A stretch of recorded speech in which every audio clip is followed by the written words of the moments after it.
오늘 말씀을 보면 바울이 에베소서 결론을 맺으면서 크게 두 가지 중요한 이유를 하는 이유도 그것입니다.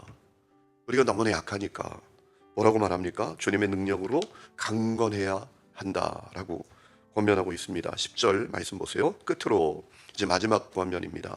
너희가 주 안에서 그 힘의 능력으로 강건해져야 한다라고 했습니다. 여러분, 주님의 능력으로, 내 능력이 아닙니다. 주님의 능력으로 강건해져야 한다라고 부탁을 합니다. 우리가 약합니다. 어떻게 강건해질 수 있습니까? 주님의 능력이 필요합니다. 주님 안에 있을 때 또 그분의 능력으로 우리가 강건해지는 것이 필요하다라는 거죠. 바울은 주님의 능력이 어떤 능력인지 너무나 잘 알고 있지 않습니까? 그래서 우리가 앞부분에 보면 바울이 에베소 교회 성도들을 위해서 기도할 때 어떻게 기도합니까? 하나님의 사랑을 알도록 기도한다. 그리고 주님의 능력을 알기를 기도한다라고 했잖아요. 그러면서 주님의 능력이 어떤 능력인지 소개하죠. 죽은 예수도 살게 하시고 그 예수를 하늘에 높이사 하늘과 땅을 통치하게 하시는 능력이다 라고 했습니다. 여러분, 그 능력이 우리에게도 필요합니다. 그래서 기도하는 것입니다. 예수님께서 십자가 고난 앞두십니다. 그분이 얼마나 두려우셨든지 겟세마네 동산에서 기도하시잖아요. 할 수만 있거든 이 잔을 내게서 옮기시옵소서. 3번 간절히 기도한 다음에 그분에게 변화가 일어났습니다. 하나님의 능력으로 충만해졌습니다. 그래서 어떻게 하죠? 제자들에게 놀라운 말씀을 하시죠. 일어나라, 함께 가자 라고 하십니다. 능력이 있으니까 당당하게 십자가 고난을 향하여 나아가게 되는 것입니다.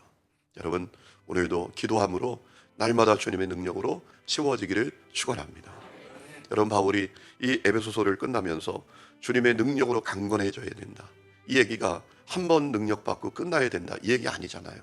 끊임없이 받아야 합니다. 매일매일 받아야 합니다. 매일매일 주님의 능력으로 강건해지지 않으면 내 마음 지키기도 어렵습니다.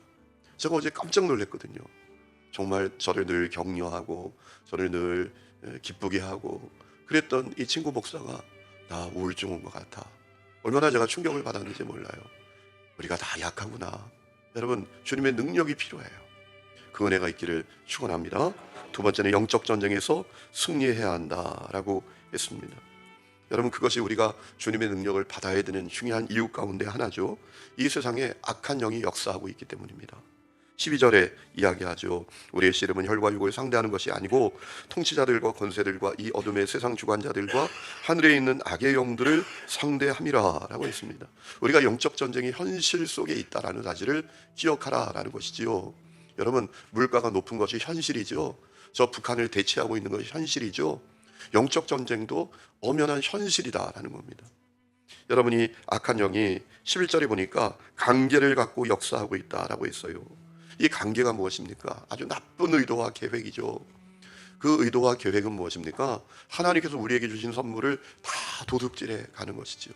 그리고 우리를 죽이고 멸망시키는 것이죠. 죄짓게 만드는 것이지요. 그것이 오늘도 악한 영의 역사 아닙니까? 그러기 위해서 완전 무장을 해야 한다고 했습니다. 여러분, 누가 강한 자입니까? 무장한 자가 강한 자입니다. 완전 무장한 자가 강한 자입니다. 군에 있을 때 가끔 이제 데프콘이라는 명령이 발동합니다. 그러면 뭐 하던 일을 다 멈추고 후다닥 하면서 완전 무장을 해야 합니다. 그리고 연병장에 이제 바로 모여야 합니다. 그러면 무장을 다 점검합니다. 완전 무장을 했는지. 왜 그렇습니까? 무장한 자가 강한 자이기 때문입니다. 운동한 자가 강한 자가 아닙니다. 무장한 자가 강한 자예요. 여러분, 생각해 보세요. 역기를 100개 들 수 있어도 총 든 사람 앞엔 아무것도 아니잖아요. 그렇죠? 무장한 자가 강한 자예요. 그래서 완전 무장하라 라고 하지 않습니까? 13절 말씀 보면 그러므로 하나님의 전신갑주를 취하라, 완전 무장을 해라 라는 거예요. 이는 악한 날에 너희가 능히 대적하고 모든 일을 행한 후에 서기 위함이라 라고 했습니다. 그러면서 14절 이하의 말씀을 보면 진리의 띠, 의의 호신경, 복음의 신, 믿음의 방패, 구원의 투구, 성령의 검, 하나님의 말씀을 가지라 라고 했고요. 18절에 보면 언제나 기도하는 삶을 가지고 성령 안에서 기도해야 한다. 그것이 무장이라는 것입니다. 여러분, 우리가 지금 영적 전쟁의 한 가운데 있다라는 사실을 기억하시기를 축복합니다. 우리는 지금 소풍 중이 아닙니다. 여러분, 저 경기도에 가니까 제가 길 가다 보니까요, 교회가 있는데 이름이 소풍교회예요. 교회 이름 잘못 졌다. 인생이 소풍입니까? 아닙니다. 우리는 지금 영적 전쟁의 현실 가운데 있습니다. 여러분, 모든 사람에게 영적 전쟁이 있습니다. 그리고 우리가 영적 전쟁을 치러내야 합니다. 왜냐하면 하나님의 나라를 위해서 살아야 되니까. 여러분, 우리에게 사명이 있는 거 다 아십니까? 우리가 있는 가정과 우리 있는 삶의 자리에, 이 나라 이 땅에, 세계 열방에 하나님의 나라를 이루는 것입니다. 이 사명이 우리 모두에게 있는 것을 믿으시기 바랍니다. 여러분, 그 사명을 이루는 것을 누가 제일 싫어합니까? 악한 영이 싫어하죠. 그래서 우리는 영적 전쟁을 수행해야 합니다. 반드시 수행해야 합니다. 우리가 영적 전쟁의 현실 가운데 있다라는 사실을 기억하고 완전 무장하고 승리해야 한다라는 거죠. 잠자면 안 됩니다. 무방비 상태로 있어서는 안 된다라는 것이죠. 그래서 바울이 크게 두 가지 마지막으로 얘기합니다. 주님의 능력으로 강해져야 된다. 약하면 안 된다. 강해야 된다. 내 능력으로 살 수가 없다. 두 번째, 영적 전쟁에서 승리해야 한다 라고 이야기를 하고, 한 가지를 더 덧붙이죠. 자기를 위해서 기도해 달라라는 것이죠. 19절, 또 나를 위하여 구할 것은 내게 말씀을 주사 나로 입을 열어 복음의 비밀을 담대히 알리게 하옵소서라고 했습니다. 여러분, 바울은 기도의 능력을 알았습니다. 그래서 이 에베소 교회 성도들에게 자기를 위해서 기도해 줄 것을 부탁했다라는 것입니다. 여러분, 하나님의 종들은 어떤 힘으로 사역합니까? 기도의 힘으로 사역합니다. 저는 우리 교회 성도들 가운데 우리 교회 목회자들을 위해서 기도하는 분들이 많아지기를 축원합니다. 오늘 말씀을 보면서 제가 그런 마음을 가졌어요. 나를 위해서 기도하는 기도단을 좀 만들어야 되겠다. 그래서 그분들에게 기도 제목도 좀 제가 한 달에 한 번씩 전해드리고, 나를 위해서 하루에 3분씩 기도해 줄 수 있는 사람들을 좀 세우면 좋겠다, 이런 마음이 들었어요. 여러분, 목회자는 실력으로 하는 게 아닙니다. 또 자기의 능력으로 하는 게 아닙니다. 성도들의 기도의 능력으로 사역하는 것입니다. 바울이 그걸 알았어요. 그래서 나를 위하여 기도해 달라. 내가 담대히 복음을 전할 수 있도록 나를 위해서 기도해 달라라고 했던 거예요. 여러분, 저 부산에 가면 동쪽 끝에 수영록 교회라는 교회가 있습니다. 엄청난 교회입니다. 전임 선교사 파송을 100명 한 교회입니다. 정말 놀랍습니다. 여러분, 어떤 교회는 선교사들에게 선교비 10만 원 붙여주고 우리가 뭐 선교사 얼마 후원한다, 이런 교회가 있는데요. 이 교회는 선교사의 생활을 100명을 책임지는 교회. 정말 놀랍지 않습니까?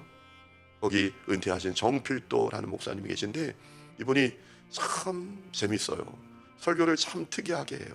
여러분, 하나님이 여러분을 막 이렇게 얘기하시거든요.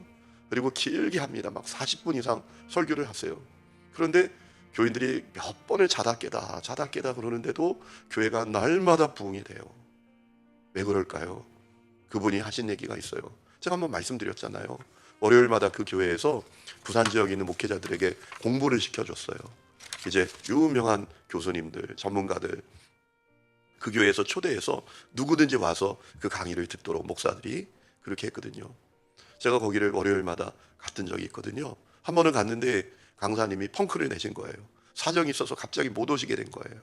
그래서 그 정필도 목사님이 강의를 대신하면서 하셨던 얘기, 이거구나 라는 걸 느꼈거든요. 그분이 이런 얘기를 하더라고요.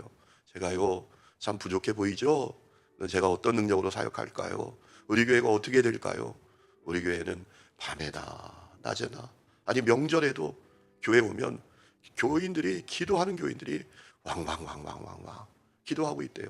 본당에 가도 기도하는 분들, 기도실에 가도 기도하는 분들, 수예배실에 가도 기도하는 분들. 제가 그래서 정말인가 생각하고 끝나고 갔더니요, 기도하는 분들이 가득해요. 기도의 힘입니다. 저는 우리 교회가 기도하는 교회가 되기를 축원합니다. 제가 처음 우리 교회에 와서 참 깜짝 놀랐던 사실이 있어요. 아니, 막 가다가 쓰러질 것 같은 권사님들이 저 밑에 내려가서 전도를 하더라고요. 테이블 펼쳐놓고. 와, 얼마나 귀한지. 참 대단하다. 그런데 한 가지 중요한 사실을 발견하게 됐는데요. 기도하는 분이 없어요. 뭘 하려고는 해. 일은 해. 막 와서 장도 담그고 뭐 와서 뭐 얼마나 일을 하는지 몰라요. 그런데 기도하는 분이 없어. 예배당에도 기도실에도 썰렁합니다. 냉랭해요. 우리가 하면 안 되고 주님이 하시면 되는 거예요. 여러분, 그 핵심이 뭘까요? 기도입니다. 기도가 뭐예요? 주님 해주세요, 이거 아니에요? 나는 못해요, 주님 해주세요, 이게 기도잖아요. 그렇죠? 그러니까 주님, 알았다, 내가 한다. 그리고 주님이 하시잖아요. 우리는 우리가 하려고 하거든요. 여러분, 기도해야 합니다. 우리 새벽기도 한 해 동안 열심히 하신 것을 감사합니다. 새해에도 기도로 살면서 늘 기도하는 분들이 많은 그런 우리 교회가 되기를 주의 이름으로 축원합니다.